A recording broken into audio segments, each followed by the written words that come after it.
What's up, internet world? This is Sunday, June 7th, and this marks week 12 of the Fight the Rona video blog. So it's fucking June. Damn, this is supposed to be the best month of the year. This is tradition. This is my birthday month. This is when all the dopest raves are. This is when Electric Forest is supposed to be. This is when EDC used to be. This was this is supposed to, Splash House is supposed to be the #1, the hottest month of the year, most fun, dopest times. This is it, but it's not looking that way right now. So before we get any further, I'd just like to offer my most humble apologies for missing last week. Of course, it was a wild time for America. It was a wild time for my homies, and it was a wild time for myself. And we'll get into all that in a little bit, but I hope this week's video will make up for it. So yeah, California has been talking about starting to open bars, restaurants, and gyms this week. I'm a little sketchy about it, so I'm gonna wait probably another 2 weeks and see how things go. And I think probably this video series will end after I get to the gym once or twice, or for a couple weeks. I figure it's like 2 weeks to see of like an incubation period. We'll see how much stuff blows up in the first 2 weeks, and then I'll start thinking about like re-engaging back with my normal activities. Let's talk about what's been going on the last 2 weeks. Last weekend we put on a virtual festival. That was dope. Some of you might have heard of it. Summertime Gladness with EDM Madness. I had the privilege of being the MC for a lot of the acts. Got to introduce some of my buddies, some pretty big names too. And I might post some of my intros a little later sometime.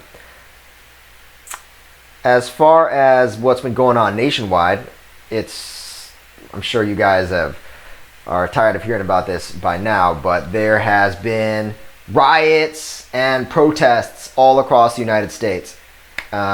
Basically, the cops in Minneapolis, they fucking murdered this dude, this black dude, George Floyd. They kneeled, the knee on neck position for 8.5 minutes. That combined with some other health complications he had going on led to him dying. And as a result of that, in response to that, I should say, there's been protests all around the country, which sometimes have escalated into looting, riots, civil unrest in general.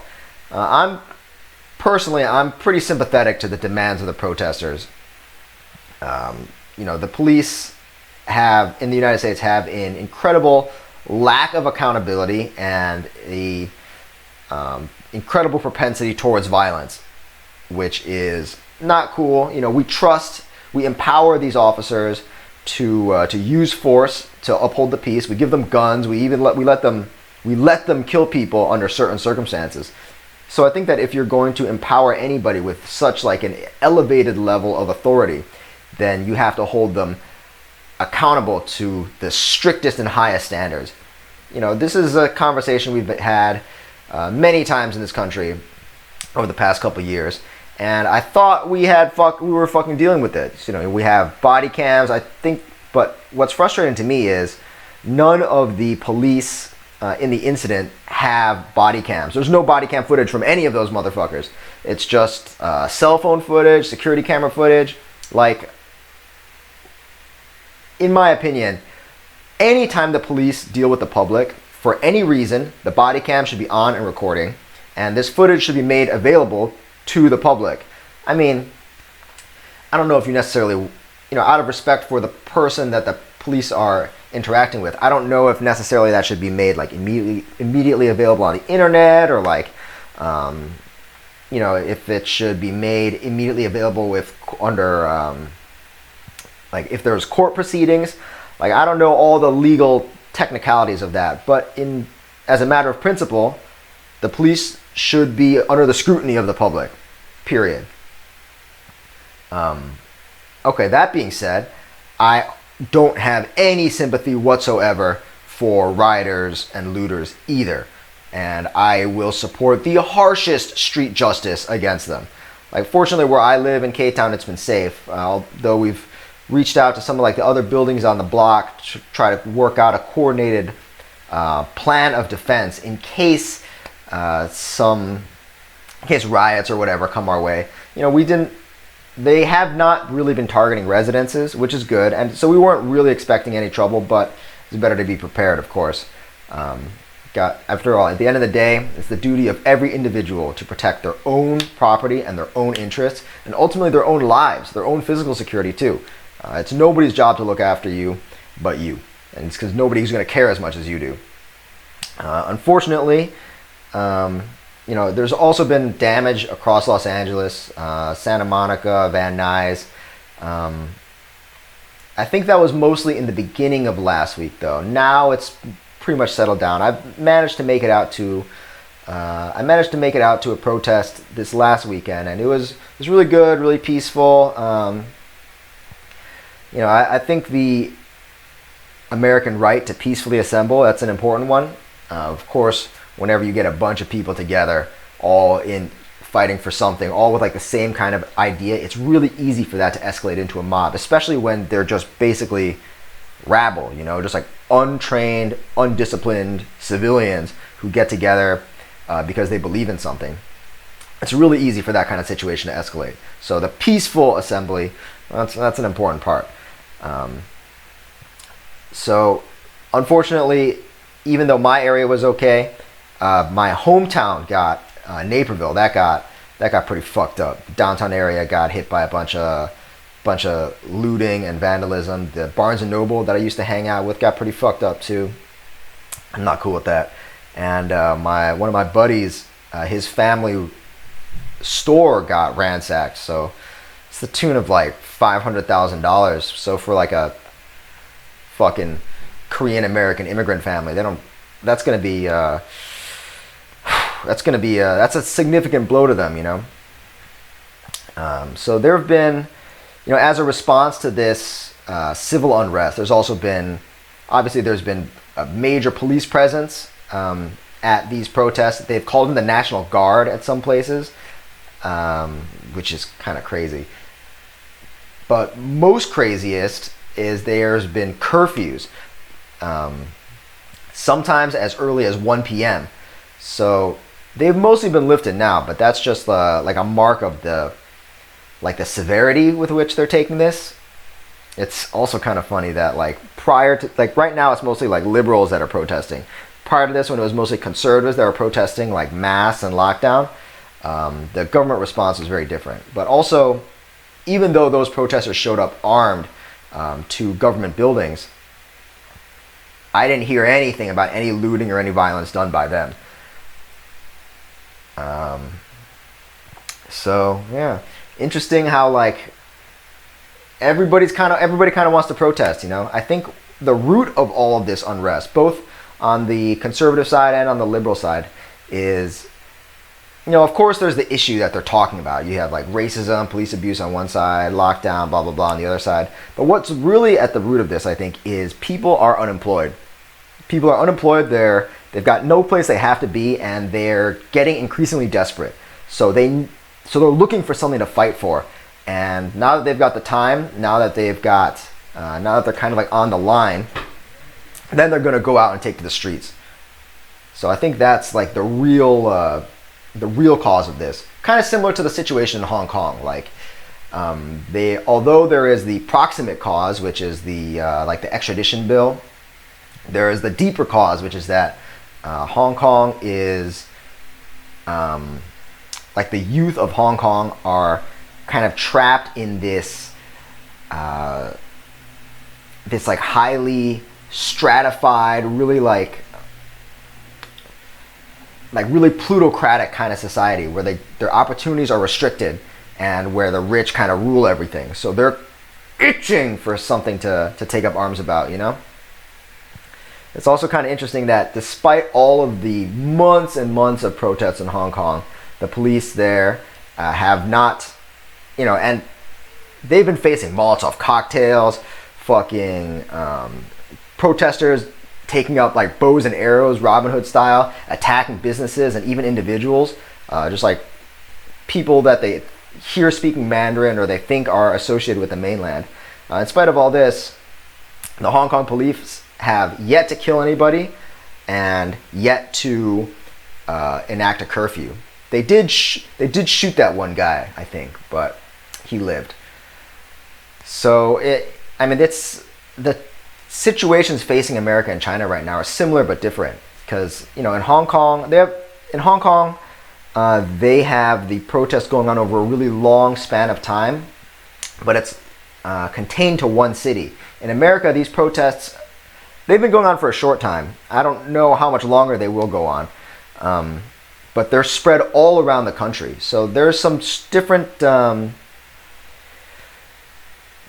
implications for this. So in Hong Kong, you have what was considered the most professional police force in Asia, the Hong Kong police. And since it's all happening in Hong Kong, they're under a lot of scrutiny to behave totally properly all the time. And since it's like a small area, you can really control like what people are doing, what units are doing. You can really keep an eye on it, and you can make sure you send your best people there. But in America, there's protests going on nationwide, and not every police force is going to be capable of handling such like a delicate kind of situation.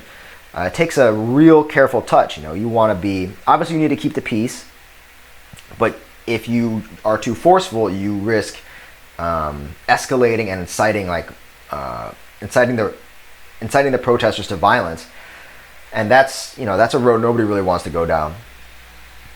So it's an interesting time for sure.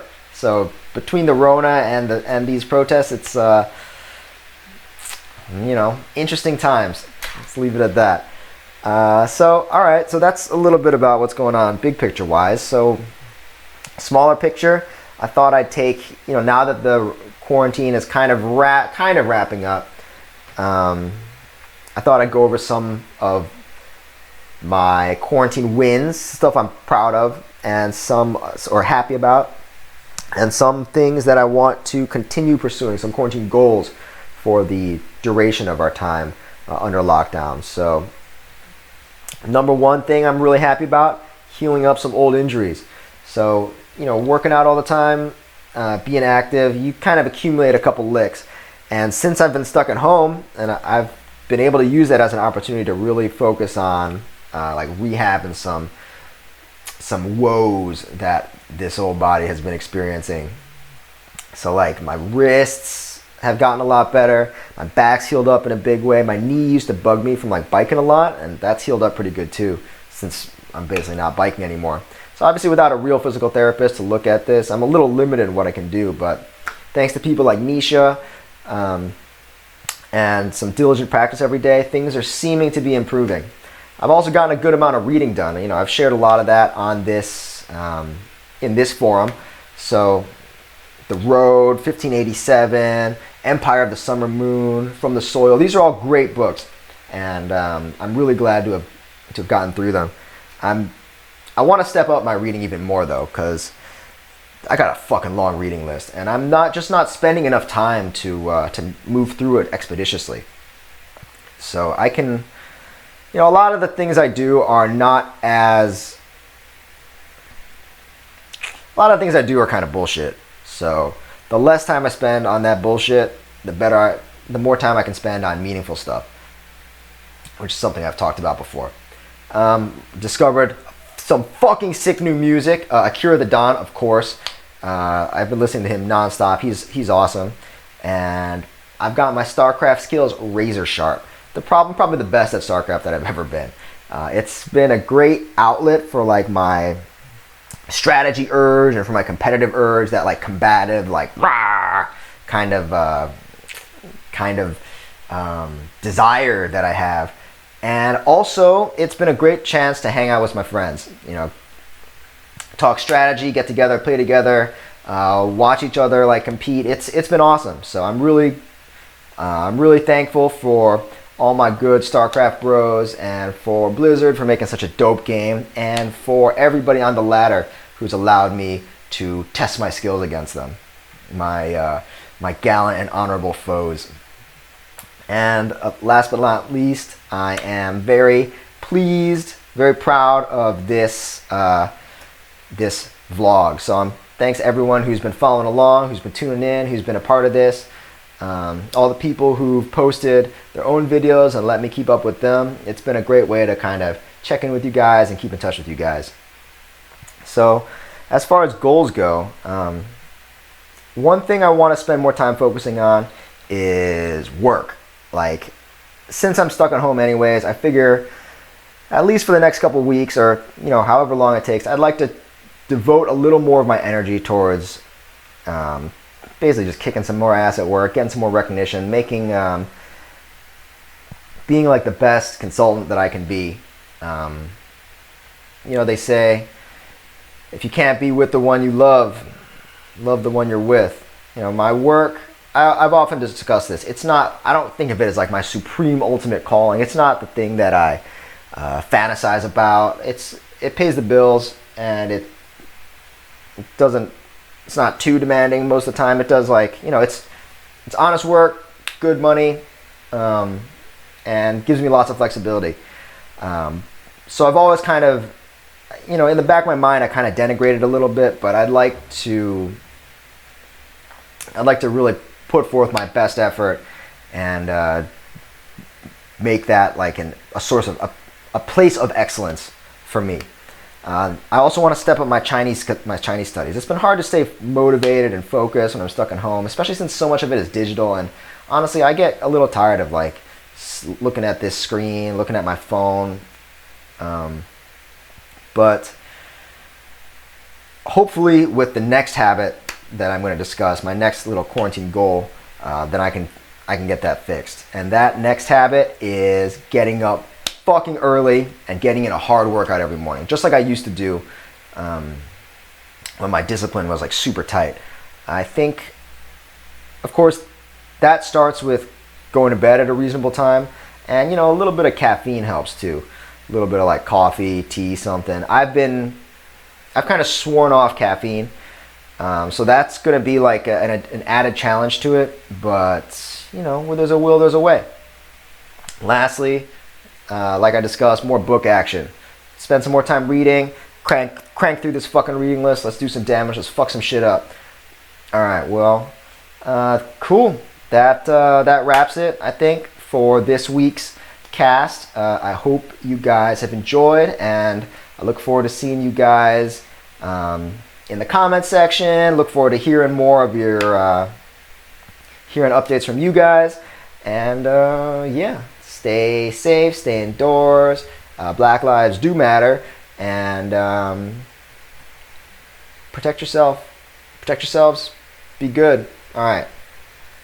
Later, skaters.